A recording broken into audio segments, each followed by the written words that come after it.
আজকে সকালে ঘুমই ভাঙছে এরকম বাতাসের শব্দে, বৃষ্টির শব্দে। ঘুম থেকে উইঠা দেখি মা গো মা, বাইরে যে কি ঝুম বৃষ্টি শুরু হইছে। বৃষ্টি দেহে মন চাইতেছিল বিছনা থেকে আর উঠুম না, আজকে সারাদিন শুয়েই থাকুম। পরে চিন্তা করলাম না, রান্ধন তো লাগবো। আর এমন বৃষ্টি দেখলে খিচুড়ির কথাই মাথায় আসবো, এটাই স্বাভাবিক। তার আগে একটু চা খেয়ে নিই।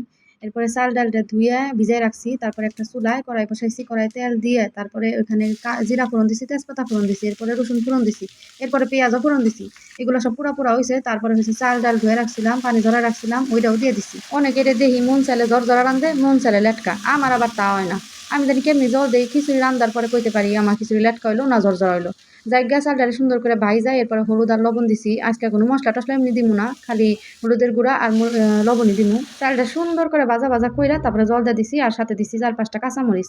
এই যে আমার খিচুড়ি সুন্দর হয়ে গেছে। খিচুড়িটা কিন্তু জর্জরা হয় না, এই যে দেখেন লেটকা লেটকা হয়েছে, তবে খাইতে কিন্তু সেই অসাধারণ হয়েছিল। সাথে একটা গরম গরম ডিম ভাজি। না, আমি আমি আমার নিজের প্রশংসা কিন্তু নিজে করতেছি না, আমার রান্নার প্রশংসা ভাই সবাই করে, যে খায় সেই করে। যাই হোক গে, আমার জামাইয়ের জন্য এক থাল খিচুড়ি বাইরা দিছি, সাথে তার জন্য গরম ডিম ভাজি। এটা খায় সে মহা খুশি, মহা খুশিতে সে নাচতে নাচতে অফিসে গেছে। আর এরপরে আমরা মা মেয়ে সারাদিন এই বাতাস দেখছি, বৃষ্টি দেখছি, এই তালেই গেছে। জায়গায় ঝড় বৃষ্টির দিনে সবাই সাবধানে থাকেন, আবার উড়ে যায় না। টাটা।